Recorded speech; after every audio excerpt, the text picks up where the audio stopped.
And I was talking to her last weekend on the phone, and and I was telling her about having the interview and everything, and I said CIA, and she said, "You said what?" So your sister worked for Civil Aeronautics Corporation. Civil Aeronautics. I wrote it down here so I wouldn't forget the thing. So administration or something, association. Okay. So and was that a governmental body then? Yes. It was where she learned all the Morse code and how to bring planes in, and she just learned a lot of stuff there, and she was there all during the war. She learned all about the weather and telegraph and to guide planes in and radar and radio. So she stayed on the home front there. She was. Well, I worked in aircraft right there in Santa Monica at that time too. So now, when did you start working in? I started in '42. Working on aircraft. With aircraft, And what was your job? What did you do? Well, to start out with, I was a riveter, and then I worked my way up to where I was an assembler, and I just did all kinds of odd jobs, whatever they wanted to do. And I also had a sister that worked there too, but then she decided she'd go in the Navy. Oh. So she went and joined the Navy, but I thought, well, gee, I could do just as much good for the war working there and making airplanes as I could in the Navy, because they just put you in the hospitals, And I wasn't very good at hospital work because the blood just turned me off. So that's not a good place to be then. And I just stayed in aircraft. Huh. So as the war got going, you, as many women at that time, kept the country running. Yeah, is that right? So how was that? That must have been a big change, because before that it was a pretty male-oriented. Right. Yeah. Well, actually, I don't think that women were even hardly considered at that time. You had to work, because those jobs had to be filled, but you never got to move any place. You had to stay right there on that job until the war was over with. And that really wasn't too bad. I only had my mother to go to see in Phoenix, and she was keeping up the home there because my dad was in the service, my two brothers were in the service, and my sister was in there, and then my other sister and I, we were working there in Santa Monica. Huh. Do you remember what type of planes? Or were you working on such a? I think I can remember it was a fighter plane to start out with, that I learned to rivet all the wings and stuff, But then the big C-54 came, and I was able to work on it. It was the big cargo planes, and that was big for me, I had really made a big step there, and I liked that. But when the war was over, nobody had a job anymore. We were out. The women, or nobody, period? Hardly any of the men. I guess some of the men stayed there, but my husband, at that time, he didn't have a job either. He was working in that part, where they didn't need him anymore. So we went to Colorado. Huh. Yeah. So during the war, while you were, let me start with this. Let's talk about in the plant. So now they've brought all these women in, and they're starting to work in what used to be a man's world. How did that work out? Did you have men bosses, or was it all women running the show? Well, yes, we did have men bosses, because the women hadn't worked themselves up to the point where they could be a boss, at that time. And there was, I guess that those men that were in there, our bosses, were deferred from the military, because somebody had to be there to make planes, so they just got to stay there. And so what, did you work on a particular part? I mean, you moved from plane to plane eventually, but did they say... Well, no, they had all these parts. Say they had a big pile of them up to the ceiling, and they had to, maybe there was 2 or 3 pieces to it, and these 3 pieces had to be all riveted together, you know. And so to start out with, we had to learn to read blueprint, you know, and know where these parts went to and all that. And then we had to know what kind of rivets to put in them, and we used machines. And there wasn't too often much hand riveting at that time, you know. And I guess there was some, but I remember the machines better than anything, because I could just go like mad on that thing. And and that would be, it would turn out to be a big wing. After I sent my part that I had put together down the line, you know, the assembly line, and pretty soon it just came out to be a big wing. Huh. And then they'd put those together, and I guess they had to be, those had to be riveters that were up there putting them together, you know. But So how old were you roughly when you? I was in my early 20s. Okay. So what were you doing prior to? One day you got up and you were working on airplanes. What were you What doing? did I do before that? I Yeah. was a waitress. Huh. Yeah. After I graduated from high school in Phoenix, I went to San Diego because there was no work in Phoenix, and that was just a little town then. And so I went there. My girlfriend and I went there, and we both got a job in one of those drive-ins. I don't know whether you remember them or not, but I worked on the inside, and she was a little car hop, you know, and we had a job, and we were making money. Not very much, but we were making money, though. Making a living. Yeah. Squeaking one. So how did you end up then? Was there an ad, or how did you end up in the airplanes? Well, I went to Convair, and I put my application in there, and I don't know what happened, but when I came in to be interviewed, you know, I had to, they said that it was either the wrong day or something, you know. But then I had to, you know, put my application in again. And in the meantime, well, my younger sister and I had come to stay with me. And so anyway, we got on a bus and we went up to Santa Monica to see my older sister. She lived up there. And while we were there, we went to work at Douglas. We just went, and they said, "Oh yeah, come on in," you know, you know, and so we just went there, and I just never did go back to Convair until years later, you know, after I'd been to Colorado and all over, you know, and and I went back and I put my application in at Convair, and I got on. That was in '50. Oh wow. Yeah. So yeah, it was quite a bit later then. And I worked at Convair then for 8 years. I finally made A rating. Huh. But I'll tell you, it was a hard job. The men would just laugh at you when you'd say A rating. You know, I was doing the same work they were doing, you know. But the discrimination. And I was a determined person. So when you went to Douglas, was it? Did you look and say, "Oh, here's a good paying job," or was it a time where it was like, "Here's a way we could serve our country," or what? No. I went there because I wanted to build airplanes. Oh, really? Right. Because my dad and my brothers and that were in the service, you know, and I just wanted to be in it, doing my part of it too. Huh. It wasn't because I was making a lot of money. I think I made $1.28 an hour. You know, and maybe I didn't even make that much. Wow. Because at that time, you know, you just didn't make much money.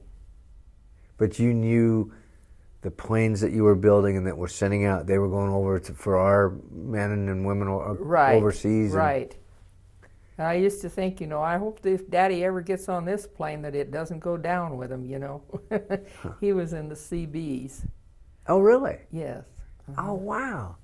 Admiral Barbie, who was one of the initial, if I understand right, he was one of the ones that started the CBs. He used to live in Olympia. Oh. Passed away a number of years ago, but it's written a book about the CBs, and that's my childhood memory. I knew a little bit of them, but So okay. Huh? That's an interesting connection you had of building these planes, and not only just for faceless people. You had, what did you say, a brother over there? Your dad was over there? Yeah. Huh. And, well, my sister, she stayed in the States, in the Navy. She was in the hospitals.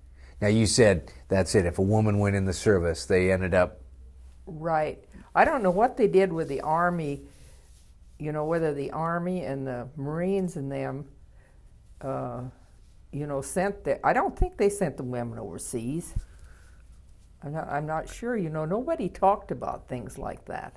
Huh. What was it like? Because the war was being fought on foreign soil, how aware of the war were you over here? I mean, what was your concept of the war? Well, it was a bad thing, because I had friends that were in Pearl Harbor when it was bombed, and not only that, on the West Coast there, in Santa Monica and San Diego and everything, we had blackouts all the time. We knew what they were like, and I know a lot of times, the sirens and everything would go off, and we had to walk, and you walked in pitch black night, to get where you were going, because there was no buses running with lights or anything, there was no lights on at all.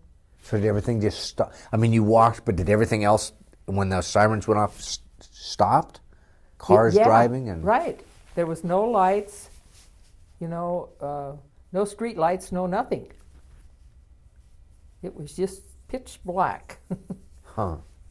What about shopping and things like that? Did everything just function normally, or did the whole thing change because of rationing and? Oh, well, yes, it did. You had your ration stamps. I still have my book, or part of a book that I had. And you went, and if you wanted meat, now you had so many points that you could spend for meat. And but a lot of people ate out at that time too, because they were always working. Just like my husband, there was times I didn't even see him for weeks, because he worked a different shift altogether than I did. And we might pass on a bus him going in and me coming home, but what was the sense of cooking a big meal for just one person? So we just stop and have a hamburger or something. Huh. Yeah. Did you have to, like clothing and things like that, were those of short supply too? Or? Yes, And not only that, but women never wore slacks or anything before the war. There were very few of them did. And when we went into aircraft, you had to wear pants. That was a must. And then I went to hunt for pants, to wear. I couldn't find any in the stores or anything. So I found this old, he was a tailor. I found him, and he made me slacks that I could wear to work. I mean, I had to have them, because they wouldn't let you in the gate if you didn't have them on. Huh. Was that the first pair of slacks you really had then? Yeah, right. Huh. It's interesting because now it's just so common day. Yeah, everybody wears slacks. Huh. So. Did you realize it was that all that was happening, that it was such a changing time, or were you just living life? No, you just lived life. You just did what you had to do, and that was it. Huh. There was none of this here, oh, I don't like that job, or like you see all these young kids and everything going out, oh, I wouldn't work at that. You just went and you worked, and that was it. And it sounds like you had a real sense of pride. I mean, it was... Yeah, that's right. You took a pride in what you did, or most everybody did. I can see some of them today working in those aircraft factories like they did then, and leaving their stuff laying around and everything else. When I went into assembling in aircraft, I had to assemble the covers that went on the controls of the plane. And you think that I didn't look for everything I could find in there? Because if there would have been a bolt or a screw or something loose underneath that cover that was put over that plane could have came down. Huh. You know, and I don't think that they even think about things like that anymore. A lot of times when these big planes crash now, I think, you don't wonder who was working on that one. Do you have any idea how many planes went through the facility while you were there? No. I mean, was I it? never even, they were coming right through one after the other all the time. And you just Yeah, kept. just kept working and working and working. Do you have any idea where they ended up? Any of the planes A lot that of you? them probably ended up in the middle of the ocean. Huh. You know, there were a lot of planes that were shot down. Did you ever see your finished product, or were you so far up the line that you were just working on a piece, and when the plane was done, it was done way down somewhere else? And Oh yeah, you could go down the line and see them. You know, when they come out to go out on the fields, you know, for their last test and everything like that. Well, you could go down and look at them. huh. You were proud of them.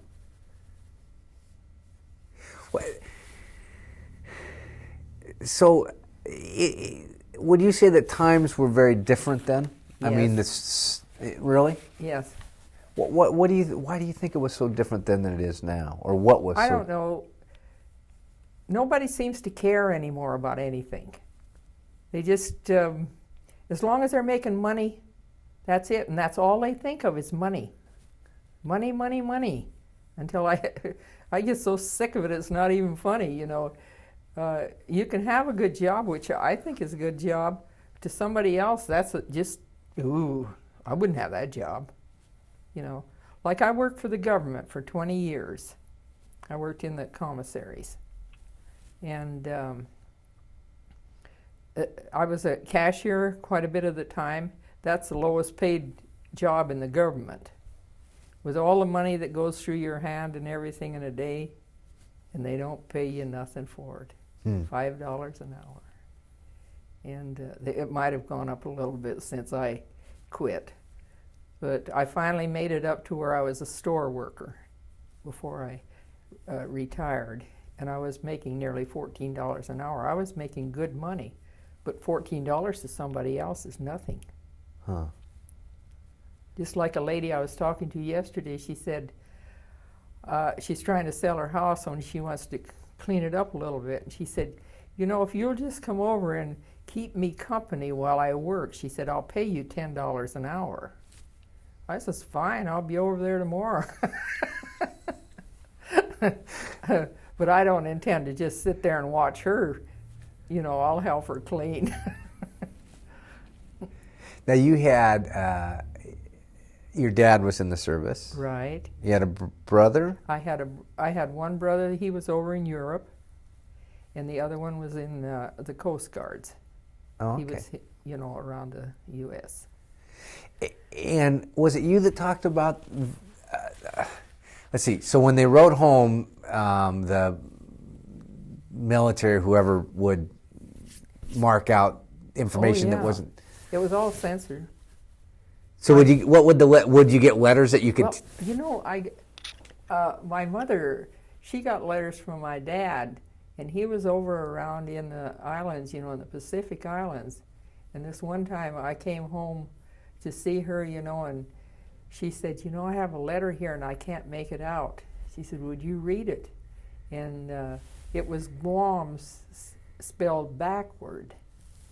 You know, he was telling her he was going to that island. And I pondered over that a long time, you know, and then I said, no, Mama, you know, that spells Guam.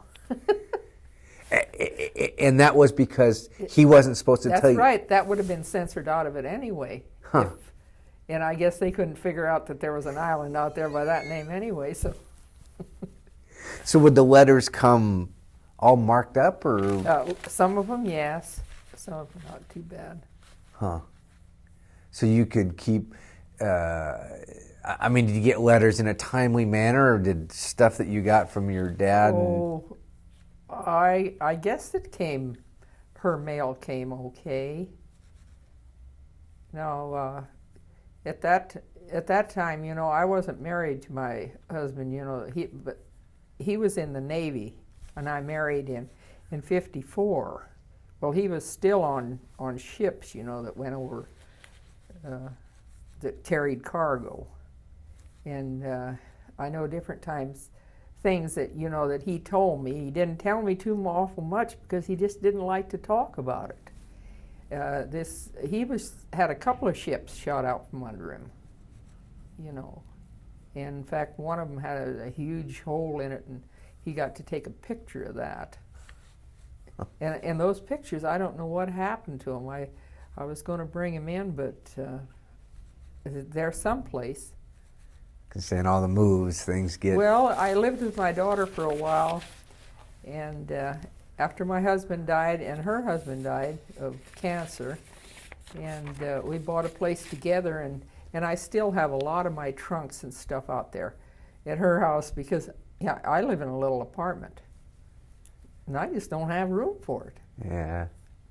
So they might be out there in one of those trunks. What, when the war was over, what we see, historically what we always see is the footage of Times Square and the ticker tape parade. Yeah. And what was it, what was do you remember when you found out the war was over? Well, there was a lot of people that went out and they got drunk and they just hooted and hollered and yelled for a week, after it was over with. And then there was the ones that just went home. And I guess that we just sat down, and said, we have to do something. Neither one of us work anymore. And they went about their business. And I guess that the stores and everything started to stock up on stuff. Like we had to make our own ketchup and stuff like that during the war. They didn't have it, so I guess they were stocking up on all those things that could be stocked in a store. But no, he was from Colorado, and we went back there and we bought an old burned out restaurant and rebuilt it and opened it up. And it was just good for 3 months out of the year, and then it closed. It was in a little resort, And but I don't know what all the rest of them did. I guess they went about their business the way they, whatever they were going to do. There was a lot of them that was awful happy. Well, I was happy too, but I just wasn't that happy that I wanted to go out and get looped. So it was like one day there was a war and one day there was no war. Everybody was very happy about it. So did instantly, let's see, you were at Douglas then? Yeah. Mm-hmm. Did instantly war's over and they said, thank you? Yes, goodbye. We had no jobs.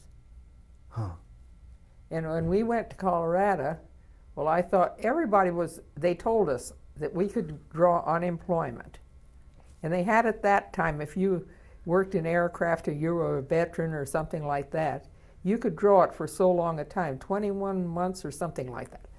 And so anyway, we went to Colorado, and Marvin couldn't find a job or anything back there, and it was starting winter, when we got there, and so we weren't able to build at that time. And he went down and he got some unemployment.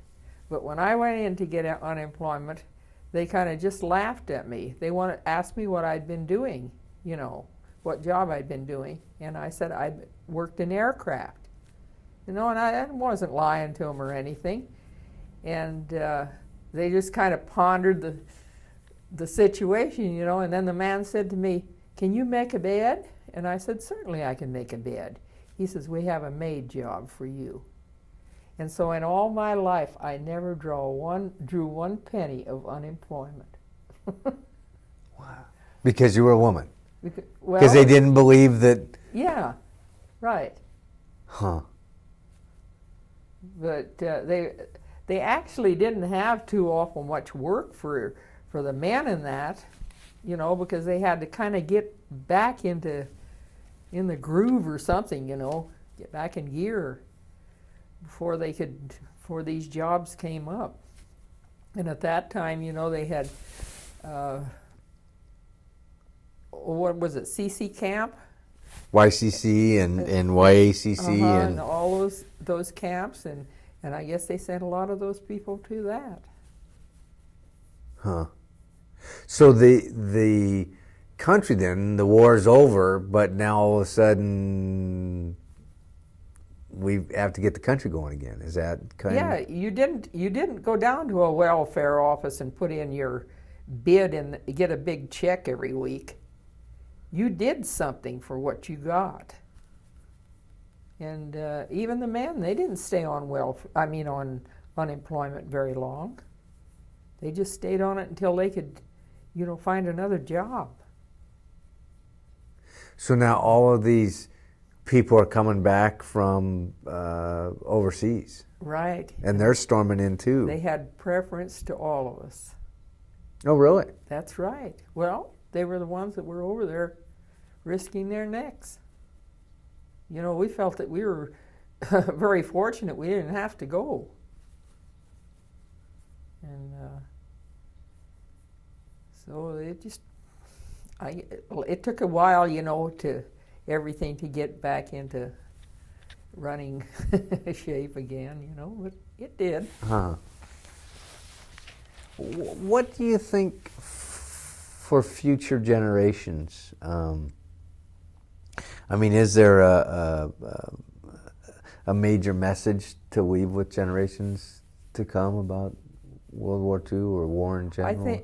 Do you know what? I think that they really ought to get on these publishers that publish these history books for these kids, because there are so many kids nowadays that don't even know that there was a World War II. And some of the other mistakes that they put into these history books and everything, it's a crime what they're trying to teach the kids. And all these books are going all over the United States and everything, and they aren't doing nothing about it because these big publishers, you know, they have enough money to fight it. What do you think they should know about World War II? Well, where it happened, you know, and everything about it. It was going on in Europe, and it was going on everywhere, it seemed like. And and I know that my two little granddaughters, they don't know too much about it. They haven't even hardly heard about it. I know that's one gentleman we talked to. He speaks at the high school, and he says when he's talking about World War II, he has to make sure that the kids know that he's not talking about, and I would think Vietnam, and not even Vietnam, that he's not talking about Desert Storm. Yeah. And that's the concept that's there, keeping them to understand it. How do you think it changed your life? How do you think your life would have been different had World War II not have? I don't know. I never ever thought about it. I mean, do you think you ever think you would have ended up working in airplanes or anything like that, or do you think your wife would have been? No, I probably wouldn't have. You know, and I probably wouldn't have went to work for the government either. You know, in the commissaries. But we were stationed up in Kodiak for 3 years, and there wasn't anything to do up there except go to work in the commissary. So that's where I started that. Huh. But it was all good experience, everything. And if I hadn't worked 20 years for the government, I'd sure be in bad shape today. You know, I couldn't pay my rent. You got the That's good. right. Yeah. And I worked hard, you know, in the commissaries. That isn't just the, you know, real easy work.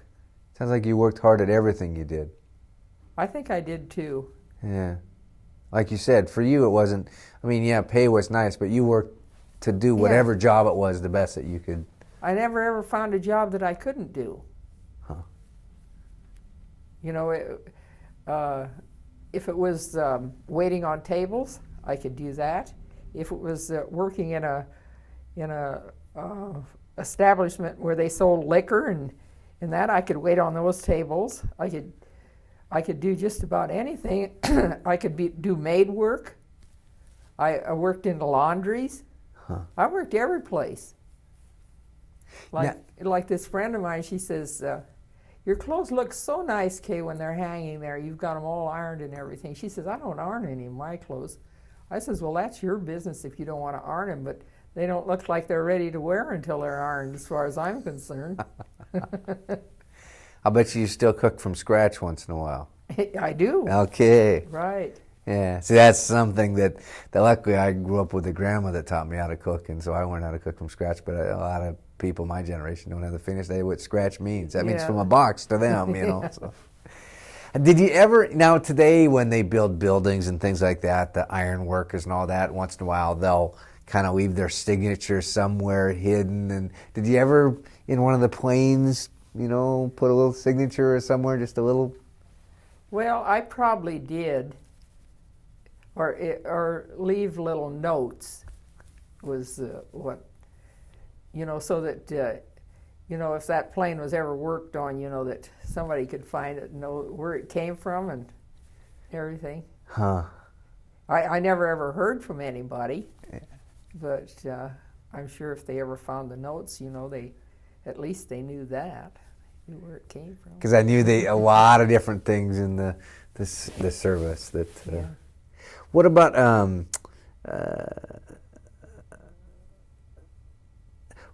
while you were? So did you work 5 days a week, 6 days, 7 No, we days? worked 6 days a week. 6 days a week. Sometimes 7 days a week.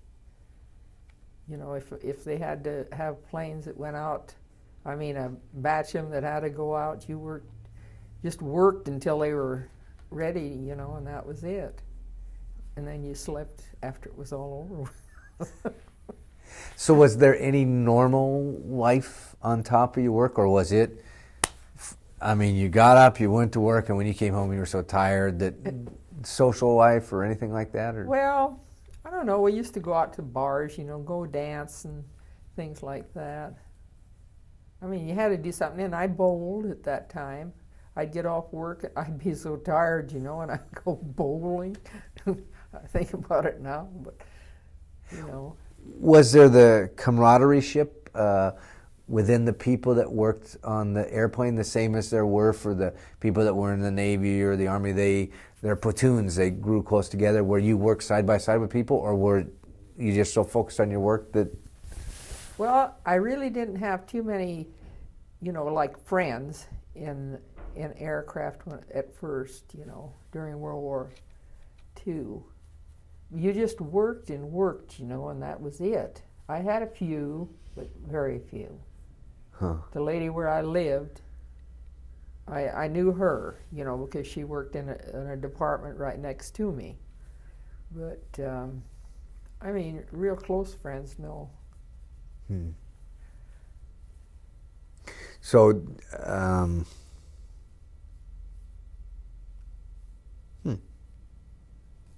But I can remember going to Phoenix from Santa Monica.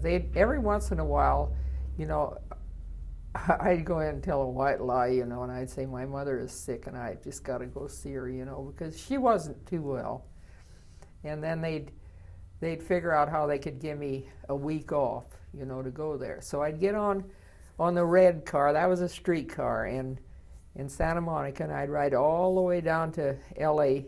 to the train depot. I'd get on a train, and they had to go through Barstow. And it was way out of the way I figured it. But anyway, I was going to get to Phoenix in the end. And they'd go to Barstow, and then 9 times out of 10, they would sidetrack us for all the troop trains to come through. Sometimes we'd sit there overnight, you know, and so when the troop trains would all get through going through, well, then they could let the passenger train go through. and it'd take me nearly a week to get there and a couple of days at home and go back. But I did get to go. So it very much affected, even though all the fighting was happening somewhere else, it affected our transportation, it affected everything with all the moving of both equipment and men and... Right, all of that had to be done first, you know, and we came next. Huh. So I think that most everything at that time, it moved by train too. They didn't have all these big trucks on the road like they do now. Could you keep track of the war? I mean, was the news timely enough that you knew what was going on where, or were you so busy? Well, if something big happened, yes, you know. Like there was a fellow that lived with us, my mother and dad and all of us, and we kind of thought of him as a brother. Well, he was on one of the big aircraft carriers, and I happened to be up in Frisco at that time, and when I heard about it, well, then I found out it was going to, whoever was saved on that ship, you know, was going to be sent back to San Diego. You could find out from somebody, you know.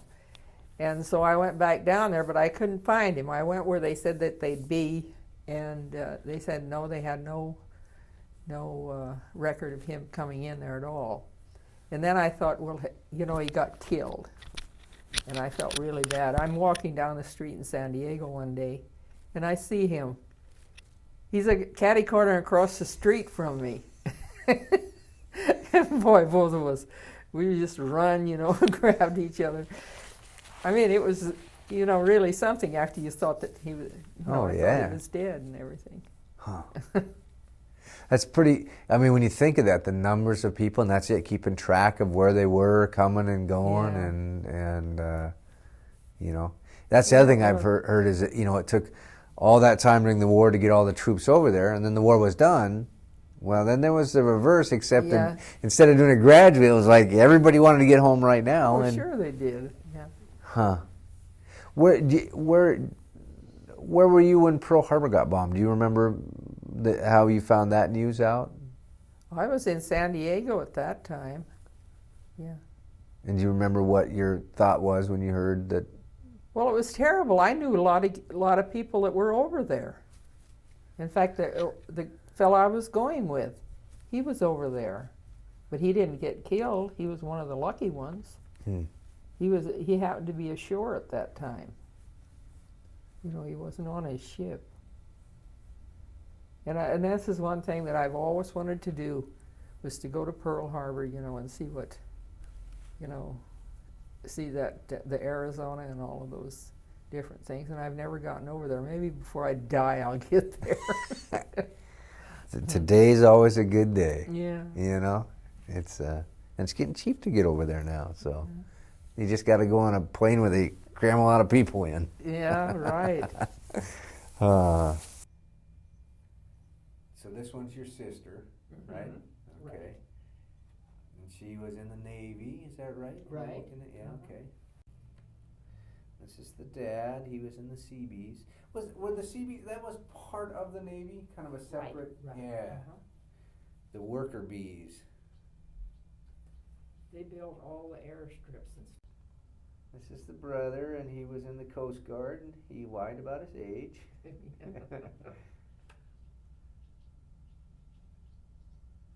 amazing. And this is the husband. He was in the Navy, right? Yeah. Right.